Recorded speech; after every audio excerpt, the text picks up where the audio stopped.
Chapter 5. Reading the thousands and tens of thousands of words of law memorials, state affairs reports, and ritual documents written by various ministers, with her face buried in the pillow as her lips touched the dense, soft, and fragrant texture, a faint moan of pain escaped. It reminded Lady Shangguan of tonight. She remembered the rich and full lips of Wu Zhao, like the fresh lychee from the southern sea, and the lingering and passionate breaths after they parted. She helplessly turned over, and through the flickering candlelight, she caught sight of a precarious pile of dark green memorials on the table. Recently, the green memorials representing auspicious signs had been piling up like spring buds, filling Empress Wu's desk. However, the busy Empress had no time to spare and only ordered Lady Shangguan to pick a few interesting ones. These were the vibrant aspirations for a change in regime. It's not the right time yet, Wu Zhao said calmly, aware of Lady Shangguan's thoughts but still shaking her head. The regent empress, who was ruthless in eliminating dissidents and... However, Wu Zhao seemed indifferent, waiting for the right moment without showing any emotion. Lady Shangguan's mind drifted into a shallow dream. Just as Wu Zhao had said, she couldn't see what she could see now. In the half-dream, half-awake state, she suddenly felt the blurry figure on the bed. But Lady Shangguan didn't scrutinize the visitor and instinctively let out a low cry of panic. "Don't be afraid, it's me, you are." The hand placed on her shoulder to comfort her transmitted a reassuring warmth, but Lady Shangguan still raised her voice in unsettled surprise. "Empress, is it you?" Yes, Waner is here." That exquisite and stunning beauty was adorned with a domineering aura that made people dare not look directly at her. Not even the goddess who entered Prince John's dreams. Lady Shangguan knelt on the bed with utmost respect, hands nervously intertwined on her thighs, waiting for Empress Wu to explain the reason for the urgent summons in the late night. "Don't be so formal." The tone sounded almost embarrassed, different from the impression of a heroic woman who faced challenges head-on. Lady Shangguan had to blink several times to confirm that the person in front of her was real and not a dream. After a while, Wu Zhao didn't say a word. She just paced back and forth by the bed, furrowing her brows. "Empress, the noise kept me from sleeping, and when I opened my eyes, I saw shadows in the courtyard." Wu Zhao rubbed her temples, facing away from Lady Shangguan. "It seemed like I heard something in the sound, heard certain words." The north wind blew through the trees, and eerie cries echoed in every corner, along with those swaying shadows. "Waner will command the guards to search and investigate immediately." Thinking that Empress Wu was concerned about potential threats in the palace, Lady Shangguan was about to get up and have several guards thoroughly search the Minxi palace. However, Wu Zhao raised her hand to stop her. "No, it's not like that. You don't understand. It's not that kind of matter, Empress." Wu Zhao kept muttering, "You simply don't understand." Her left arm wrapped around her waist as if protecting herself, and her right hand in her mouth, biting her hand back with unforgiving force, eventually causing traces of blood. Lady Shangguan ordered herself to calm down, softening her tone and saying, "Empress, I'm here. You mentioned earlier that you had something to ask me. Do you remember?" Wu Zhao closed her anxiously dark eyes, as if taking the last breath and deeply containing all the air within her chest. Finally, the teeth stopped tormenting her right hand. However, just in case, Lady Shangguan still firmly held onto her. Waner, the woman who once dominated mountains and rivers, now resembled a startled bird, leaning her forehead against Lady Shangguan's shoulder. "Waner, have you ever feared the night?" "Waner hasn't." Lady Shangguan, barefoot, disheveled, and pale, stood in the room, letting Wu Zhao take the last remaining warmth from her. "Waner fears the daylight, Empress." This answer clearly caught Wu Zhao's attention. She lifted her head, and the two gazes met in the space on equal terms. "From a very young age, I knew that grandfather Shangguanyi angered you, so every day made Waner afraid." What scenes did she witness every day? How many people had she killed in her lifetime? And how many more did she need to kill? Lady Shangguan didn't utter these words aloud, her thoughts returning to her childhood in the Yetting. When she had just learned to read and write, she discovered writings carved by women who had been confined there, words composed of nails and stones. On those already modeled in falling wooden boards, there were countless hatred and curses directed at Empress Wu. "You can't imagine." Wu Zhao forced a smile. That would be a woman frightened by the wind and shadows every night. Lady Shangguan knew what she feared, and in fact, the entire harem knew. The curse words from Zhao Shufei before her death, mixed with blood, successfully turned into nightmares that haunted Wu Zhao every night, preventing her from finding peace. But Lady Shangguan was a practical person. She admired and aspired to Wu Zhao as the ideal. She also deeply understood that fundamentally, Empress Waner has not yet completed the agenda for tomorrow's court meeting, and all the memorials are in the Yinggexian Hall. Can Waner have the honor of disturbing you for a moment? The teenage poet made a considerate request, but Empress Wu did not respond. Instead, she simply removed the snow fox coat from her shoulders and personally draped it over the shivering and delicate figure in front of her. Straightening her back, Empress Wu walked out of the room at a leisurely pace, with Lady Shangguan quietly accompanying her as usual. Otherwise, this palace cannot face the Wu family relatives. As for the issue of his position, let's set it aside for now. The Minister of Personnel has a clean record. There is no reason to lose his position over a corpse that even a stray dog wouldn't want to eat. Empress, your wisdom.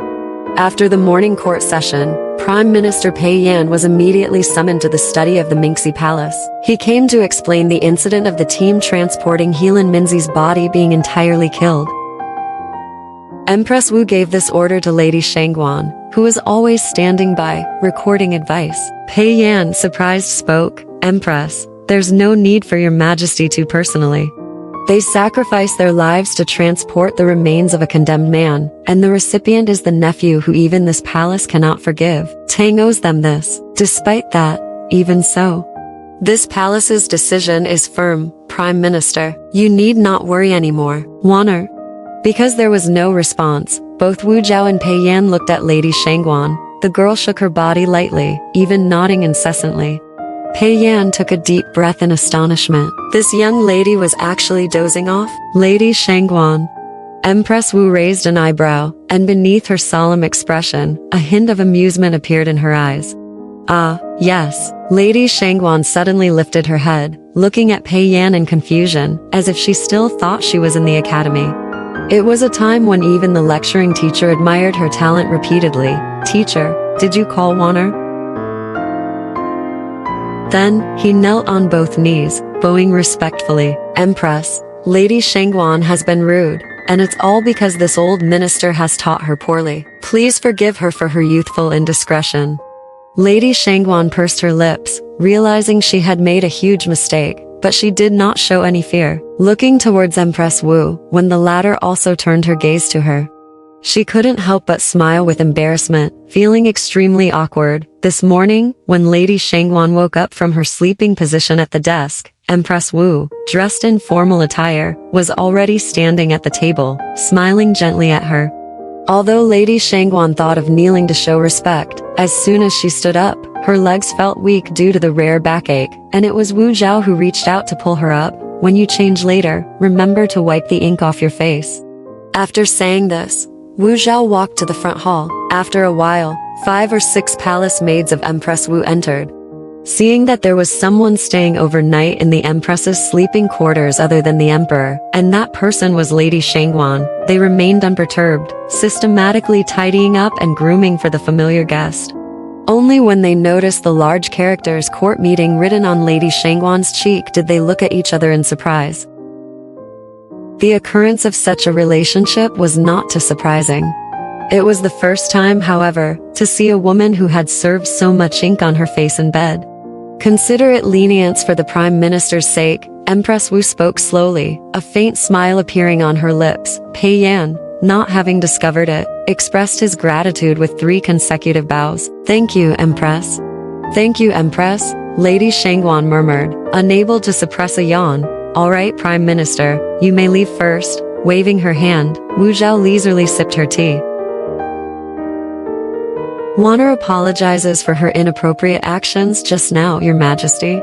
Forgiven, it was understandable in the circumstances. As she looked at Empress Wu's face, which had returned to its usual state and radiated vitality, Lady Shangguan almost thought that the woman who had trembled in fear in her arms last night was just part of a misty dream that occurred in the cold winter haze. However, when her gaze lingered on the clear teeth marks on Wu Zetian's right shoulder. Your Majesty, Wanner will go and organize the roster of the guards' families. The wandering time was over. Now it was time to attend to official matters. Lady Shangguan cleared her throat. May I ask if you would like? Suddenly, the door of the study was not so much opened as it was forcefully pushed open. Dressed in a Taoist robe, exuding an air of free-spiritedness, it was none other than Princess Taiping. With her uniquely intriguing smile, who walked in confidently, Linger, you shouldn't be so impolite. What does it matter? Mother is here. Li Longji glanced at Lady Shangguan, smiling with a touch of mockery. And there are no outsiders, right? Wanner, greetings, Princess. Faced with her first attack today, Lady Shangguan could only choose to remain neutral. At this time, when she was sleep-deprived, her mind couldn't come up with any counter-strategy. Now, Your Majesty, Wanner will. It's rare for me to visit the palace, and it's such a celebratory day. Why does Wanner want to escape as soon as she sees me? Princess, please don't misunderstand. Wanner has important matters to attend to and cannot delay. Does talking with me not count as an important matter? Wanner, go down. Empress Wu's calm and gentle voice easily intercepted Princess Taiping's continuous attacks. Yes, Your Majesty. Receiving a warning gaze from her mother, Li Longji could only shrug her shoulders and let it go. Once safely past her archenemy, Lady Shangguan finally relaxed. However, she couldn't help but yawn openly, and this time, the timing of closing her eyes was not good, as she collided with the right side of the door. She didn't sleep at all last night, and how does Mother know that Lady Shangguan didn't sleep all night? Because she was in my sleeping quarters last night. Linger, don't worry. Wu Zetian spread out a stack of memorials, her tone light and indifferent. Even the lion-maned mother could be tamed, let alone a 14-year-old girl. This is a terrifying age. Don't forget, in those days, Emperor Taizong couldn't even tame the 14-year-old Lady Wu, who was talented in martial arts. Mother means, the excitement in Li Longji's eyes intensified. Even if the crown prince accidentally plays Lady Shangguan to death, you won't be angry, right? Wu Zetian smiled slightly. Even if you lose to the descendant of the Shangguan family, the one to worry about is you, not me. There was a chilling tone in her words, and even the spirited Li Longji had to lower her head respectfully, restraining the trembling of her hands. I understand, Mother. One more thing. Putting her thoughts into the memorials, Wu Zetian waved her pen casually. When you've had enough fun, return that thing. At least give an explanation to the Heelan family, yes. Unexpectedly, after the body was left in the wilderness overnight, no parts were taken by wolves or wild dogs, as if someone deliberately preserved his posture, a sight too unbearable to witness, to mock the world. A life of carefully concealing emotions also had such peaceful and calm moments.